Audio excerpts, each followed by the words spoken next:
Pythagoras বলেছিলেন, a fool is known by his speech and a wise man by silence.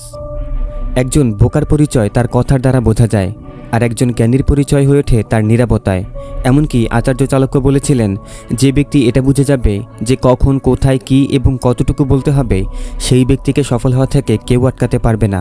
কারণ ধনুক থেকে বের হয়ে যাওয়া তীর আর মুখ থেকে বের হওয়া কথা কখনই ফিরিয়ে আনা যায় না। আপনার বলা প্রত্যেকটা শব্দ আপনার শক্তি হতে পারে, আবার বিপদের কারণও হতে পারে। আপনি খেয়াল করে থাকবেন, যখন আমরা কারোর সাথে তর্ক করি আর সেই তর্ক করার পর চিন্তা করি যে ওই সময় আমি এটা বলতে পারতাম, সেটা কেন বলিনি, যদি তখন এটা বলতাম তাহলে তো আমি সঠিক হতাম। কিন্তু তর্ক করার চক্করে আমরা একেবারেই চিন্তা করি না এসব, আর নিজেদেরকে সঠিক প্রমাণ করতে, নিজেদের কথার ভ্যালু রাখতে উল্টাপাল্টা যা ইচ্ছা বলে দেই। আর মানুষ তখন আমাদের কথার গুরুত্বই দেয় না, আমাদেরকে মূল্যহীন ভাবতে শুরু করে। তবুও অনেক মানুষ তাদের নিজেদেরকে বড় দেখাতে চুপ থাকতে পারে না, যেখানে অনেক মহাজ্ঞানী, মহারাজা এবং সফল ব্যক্তিরা উদাহরণ হয়ে রয়েছে এবং বুঝিয়েছেন সাইলেন্স থাকার মধ্যেই আসল ক্ষমতা থাকে। তাই আজ আমি 5টি পয়েন্ট বলবো, যার মাধ্যমে আপনি বুঝতে পারবেন সাইলেন্ট বা চুপ থাকার গুরুত্ব কতটা।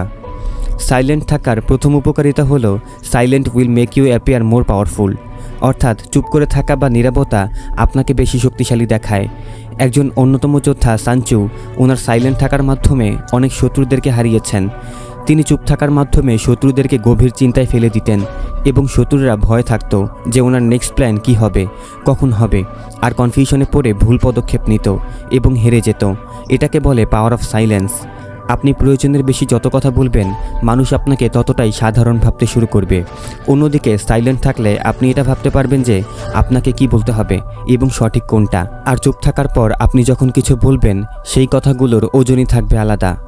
সেকেন্ড পয়েন্টটি হলো, no one can fool you or manipulate you. অর্থাৎ কেউ আপনাকে এত সহজে বোকা বানাতে পারবে না যদি আপনি চুপ থাকা শিখে যান।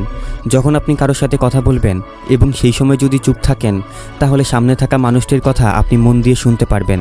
তার বডি ল্যাঙ্গুয়েজ, কথা বলার ধরন দেখে এটা বুঝতে পারবেন যে সে কি সত্যি বলছে নাকি মিথ্যা বলছে, অথবা সে কি চায়, নাকি সে আপনাকে বোকা বানানোর চেষ্টা করছে, নাকি সত্যিই আপনার উপকার করতে চায়। আর এই বিষয়গুলো যখন আপনি চুপ করে শুনবেন, তখনই অবজারভেশন করতে পারবেন, আর শোনার সাথে সাথে তার উদ্দেশ্যটাও বুঝে সঠিক সিদ্ধান্ত নিতে পারবেন। Third point, silence gets people attention. আপনি যদি কোনো গ্রুপ মিটিংয়ে থাকেন অথবা কোনো ক্লাসে থাকেন, তখন হয়তো বুঝতে পারেন যে কিভাবে চুপ থাকার মাধ্যমে অ্যাটেনশন গ্র্যাব করে ফেলা যায়। কারণ আপনি খেয়াল করে দেখবেন, টিচার যখন ক্লাস নেওয়া শুরু করে, তখন মনের অজান্তেই আমরা অন্যমনস্ক হয়ে যাই, বিভিন্ন বিষয় নিয়ে ভাবতে শুরু করি, অথবা পাশে বসা বন্ধুর সাথে কথা বলতে থাকি, আর টিচারের কথার ব্যাকগ্রাউন্ডে চলতেই থাকে। কিন্তু হঠাৎ টিচার যখন চুপ হয়ে যায়, তখন আমাদের ফোকাস অটোমেটিক্যালি টিচারের উপর চলে আসে।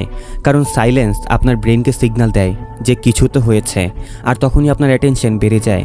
ঠিক তেমনই আপনি নোটিস করে থাকবেন, যখন আপনি কোনো গ্রুপে বা কারোর সাথে কথা বলছেন, কিন্তু আপনার কথা কেউ শুনছে না বা পাত্তাই দিচ্ছে না, কিন্তু যখন আপনি চুপ হয়ে যান, তখনই আপনি দেখবেন সবাই আপনার উপর অ্যাটেনশন দিচ্ছে। তারা এসে জিজ্ঞাসা করছে, কী ব্যাপার, আগের মতো কথা বলছো না যে, কি হয়েছে?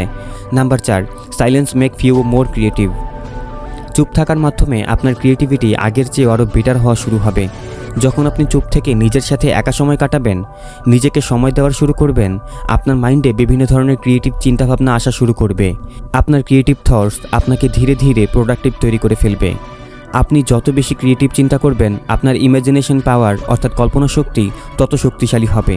আর কল্পনা শক্তি হলো পাখির মতো, আপনি যত উপরে উঠতে দিবেন, আপনি ততটাই লাইফে অ্যাচিভ করতে পারবেন।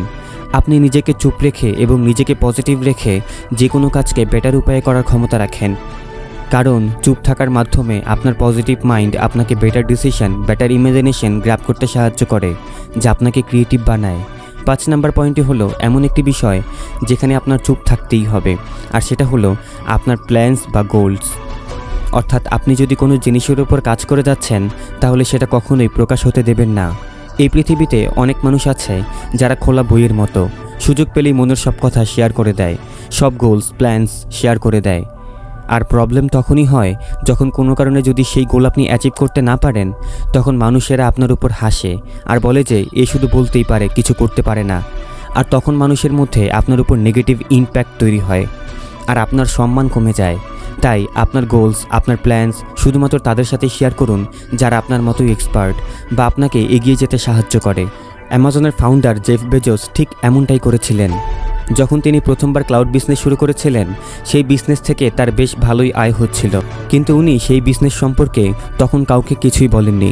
কারণ তখন তিনি যদি এই বিষয়টি শেয়ার করে দিতেন তাহলে তার বিপরীতে আরও অনেকেই এই বিজনেসে জয়েন হতো, এমনকি ওনার থেকেও বেশি সফল হয়ে যেত। কিন্তু সেই সময় চুপ থাকার কারণে আজ অ্যামাজনের কাছে ক্লাউড বিজনেসের সবচেয়ে বেশি শেয়ার রয়েছে। তাই ততক্ষণ পর্যন্ত নিজের গোলস বা প্ল্যান শেয়ার করবেন না যতক্ষণ আপনি সফল না হতে পারছেন। সো আশা করছি এই ভিডিও থেকে আপনি বুঝতে পেরেছেন যে চুপ থাকার ক্ষমতা কতটা এবং কতটা গুরুত্বপূর্ণ। আজকের মতো এখানেই বিদায় নিচ্ছি। আর আপনি যদি এরকমই গুরুত্বপূর্ণ মোটিভেশনাল ভিডিও পেতে চান তাহলে আমাদের চ্যানেলটি এখনই সাবস্ক্রাইব করে বেল আইকনটি অল করে রাখুন। ভালো থাকবেন, সুস্থ থাকবেন। আসসালামু আলাইকুম রহমতুল্লাহি ওয়া বারাকাতুহু।